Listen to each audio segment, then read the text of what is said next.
Welcome to The Disappearing Mind, a unique podcast helping you find clarity and support along your dementia journey. Now, join National Dementia Trainer and Coach Dawn Platt for an all-new episode. The guilt trip.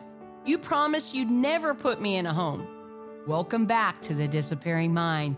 I'm Dawn Platt, your host, and today we're tackling a most heartbreaking and emotionally draining struggle that caregivers often face. When a loved one with dementia reminds you, you promised, you made me a promise, please don't ever put me in a home.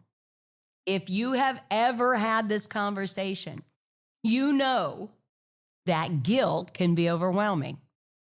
Have you said that? I believe I said that a long time ago. But here's the thing. You want to keep your promise, but you never knew that it would be dementia you were facing. Dementia changes everything. It changes the scenario. It changes our ability. It changes our options. Dementia changes everything. So today, we're breaking down the emotions behind the plea, why it happens, and how to move forward without guilt. Let's get started. This is a common scenario. I know I say that a lot, but this really is a common scenario. I think we say that when we're younger. I think we say that when we don't know what's going to be faced. I think we say that because we have no idea what's going to happen as we age, as our parents age, as our spouse ages, as we age. And we just think out loud and express our desires. But the fact of the matter is that maybe that's not going to be a reality. Maybe we are going to have to do some things, move someone into a home, seek care. Finances are going to influence that. The disease is going to influence that. The area you live in is going to influence that. There are a lot of factors. And certainly dementia is going to influence that. I don't think anybody goes into dementia, even myself as a dementia expert, goes in and anticipates everything that's going to take place 24/7. Honestly, I can tell you that when it's your own family, there are just some things that are very, very different. I don't think that we could have anticipated that when we made those kind of little promises. We weren't really expecting that care might be out of bounds. It might be over our head. It may not be possible with the resources, or maybe you're a career person and you cannot just leave your career and take care of someone 24/7. If you've ever had this conversation, you know that this guilt can be overwhelming. You want to keep your promise, but dementia changes everything. So today, we're breaking down the emotions behind this plea, why it happens, and how to move forward without guilt. Let's get started. It's a common scenario. It's a guilt trip that hurts. Let's kind of set the stage. Your mom or your dad, years before their diagnosis, made you promise that you would never move them into a nursing home or a memory care facility.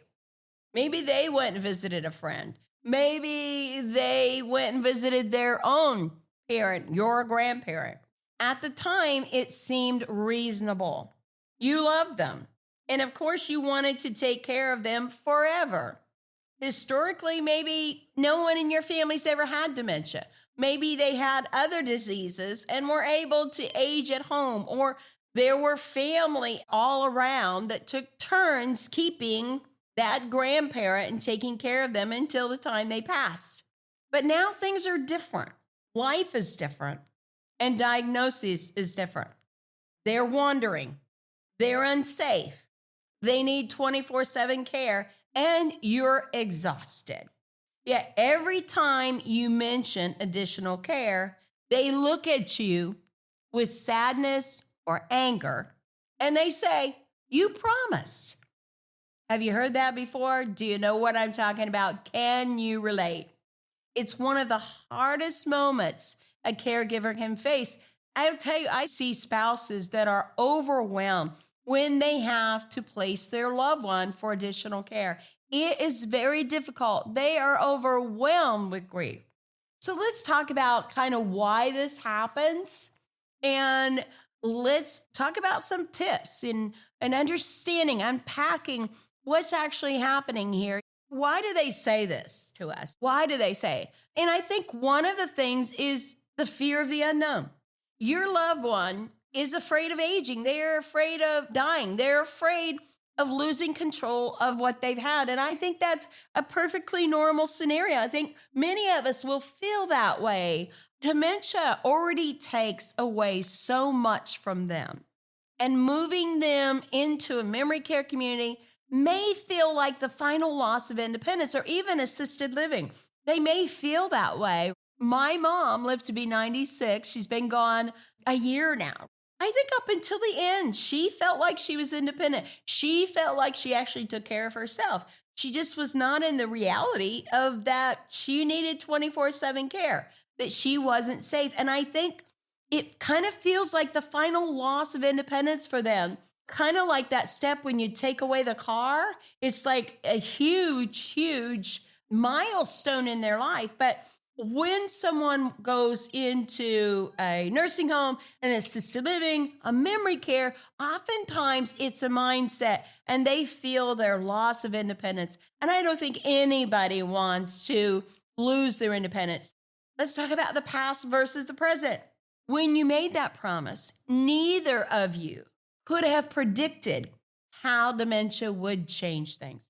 Absolutely not. I don't think that there's a person alive, or not very many, that if they really knew the journey of dementia and how it would change the person, how it would require so much, what it would affect, would actually ask that. I think contrary, if we really understood it, we would have planned and said, boy, I'm going to need help if that happens, and I'm going to do the best that I can. But I don't think that we had in mind, and we don't. We look at our grandparents or our great-grandparents or maybe our aunts and uncles, and maybe we didn't see any of the things that come with this type of disease. We probably didn't. There are things that come with it that people just don't expect. Even if they know a little bit about dementia, some of the changes that can come, some of the changes that are brought, really, it's not in our reality. I think at that time, we were thinking of normal aging, grandma and grandpa getting older, not the changes that actual memory loss or wandering or complete change in personality or aggression can bring. Those things are scary.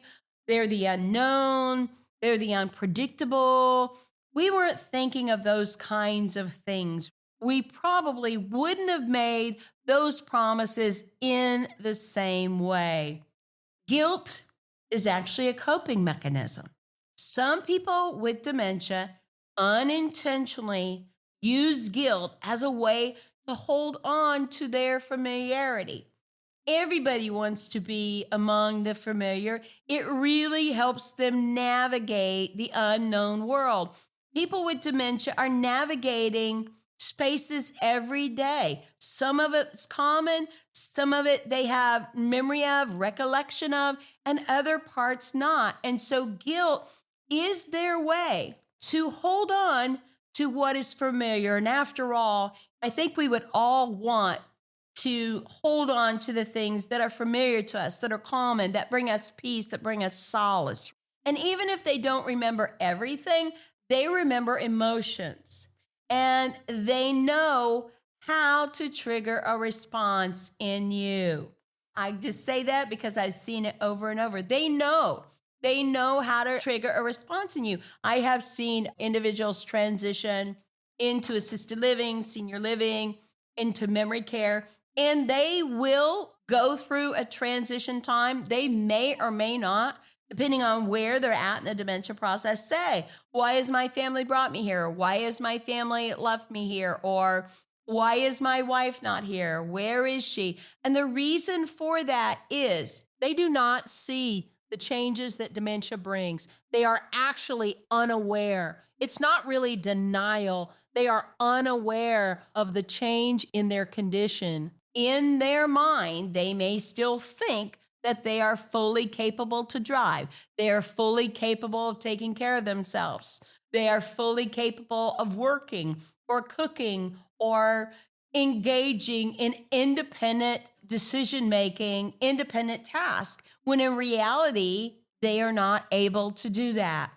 How do we handle it?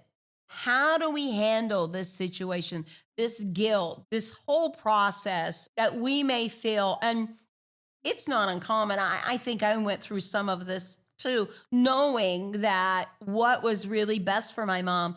When we reach out for care, when we reach out to the professionals, when we come to the point that we have to make a decision to go into a memory care, we are actually allowing ourselves to become the child again, allowing ourselves to become the spouse again, allowing ourselves to move out of the main caregiver role and back into the family role, the emotional role, the spouse role, the daughter role. I remember that distinctly, and I am ever so grateful when I made the decisions that I made, because then I could focus on being the daughter. I could focus on being there, capturing those moments, not on the task at hand, not on just caregiving, but actually being the loved one, the connected one with my own mother.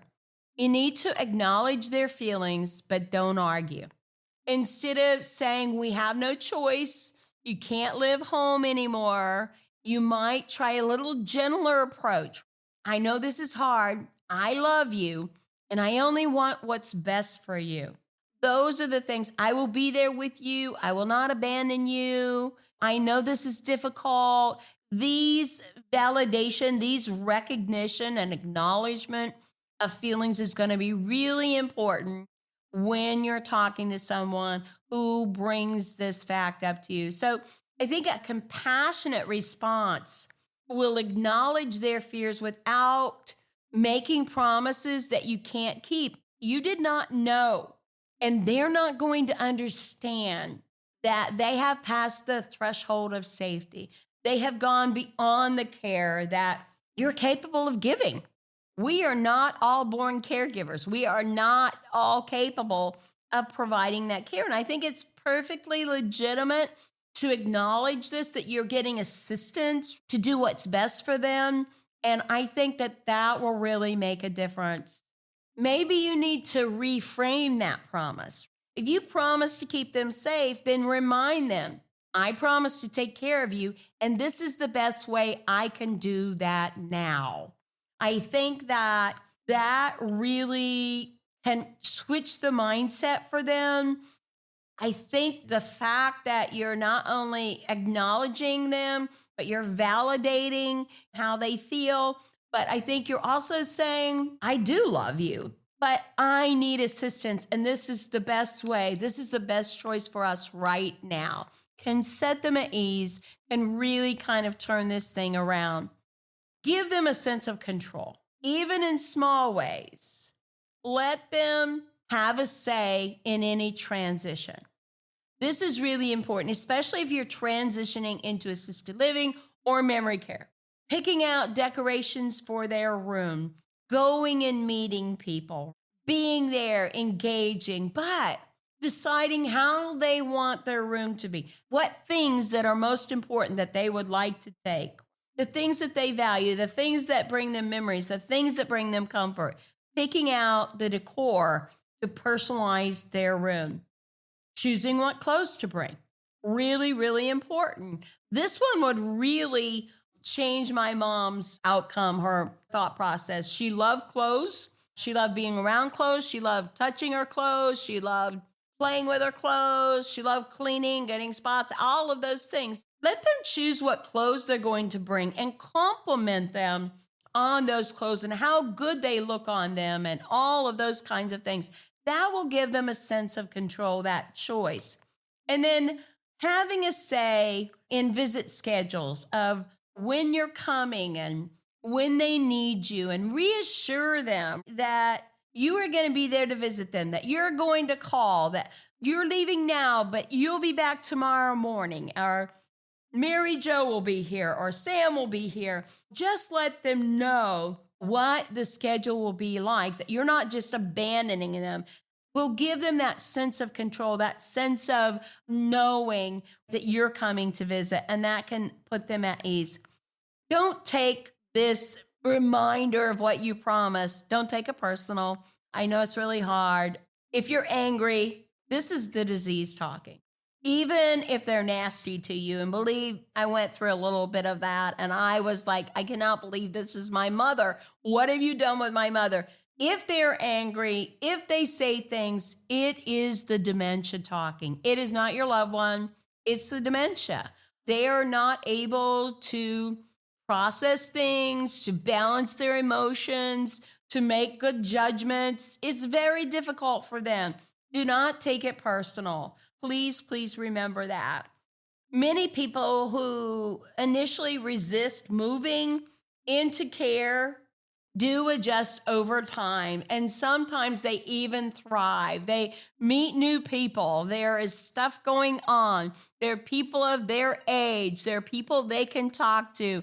There is 24/7 staff that is there if they get up. They begin to like it. There's activities going on. There's menu choices. There's outings. There are programs that keep them busy and make them feel good about themselves. There's a beauty salon.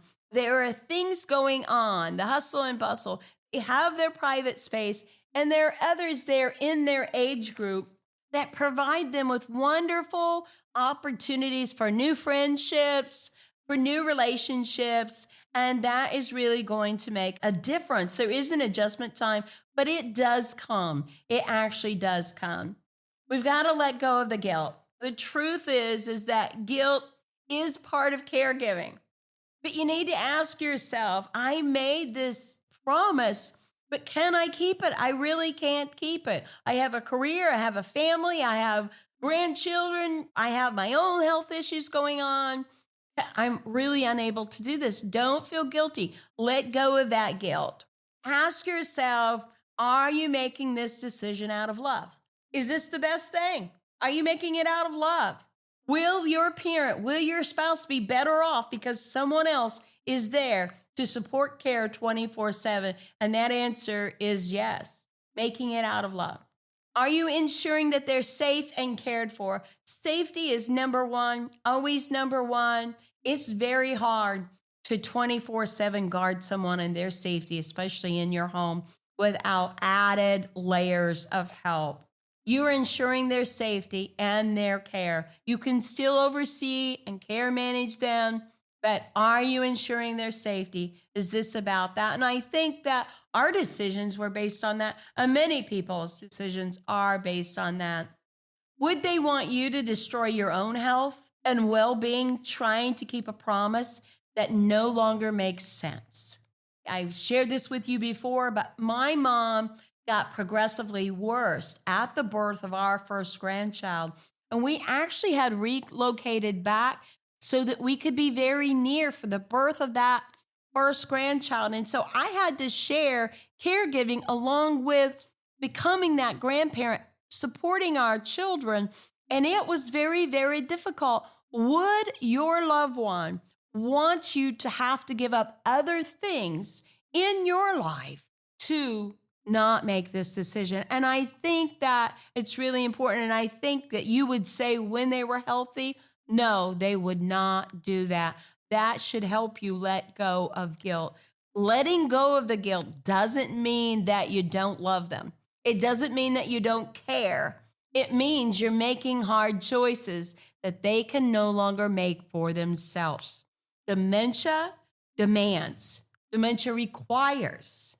Dementia forces us to make hard choices. And I think overall we make good choices. But there are going to be times that your choices are not going to be perfect. But there's so many choices that we have to make on the journey that we need to give ourselves that grace. But you're making hard choices all the time. And letting go of guilt is going to make those changes and make those choices easier for you. I look back now And I'm not going to tell you that I made all the right choices, but I'll tell you this. I did what I needed to do when I needed to do it for the health, welfare, and the care of my mother. And I'm very, very proud of that. We need to move forward. We need to have a little peace. We need to talk to other caregivers who might be going through this, be involved in our support groups, listen to the podcast, share the podcast, talk to others. If possible, visit memory care communities together before the move. I always recommend that you visit 2 or 3, that you get recommendation from friends, from people who have been there. Take your time and really look and visit and go back. Have a meal there. See what's going on in that memory care community. There's some good ones out there. Please be sure and visit our resource page for our guide to choosing a memory care community. It will give you lots of tips. But give yourself during this time permission to grieve. This isn't easy. And it's okay to feel sad. It's perfectly okay. Whether you've just placed your loved one in the hospital, whether you've placed them in hospice, whether you've placed them in assisted living or memory care, give yourself permission to grieve. It isn't easy. Navigating this journey is not easy. There's no roadmap where you know what's going to come up 5 miles down the road, 10 miles down the road. It's okay to feel sad. Work through it day by day. Talk to someone in your support group. Reach out to a dementia coach. Talk to your family members. Get support. Give yourself permission to grieve. If today's episode spoke to you, please share it with another caregiver who might need to hear it. And remember, you're not alone in this journey. Listen to all the 5 podcasts in this series on dementia caregiving and family conflict.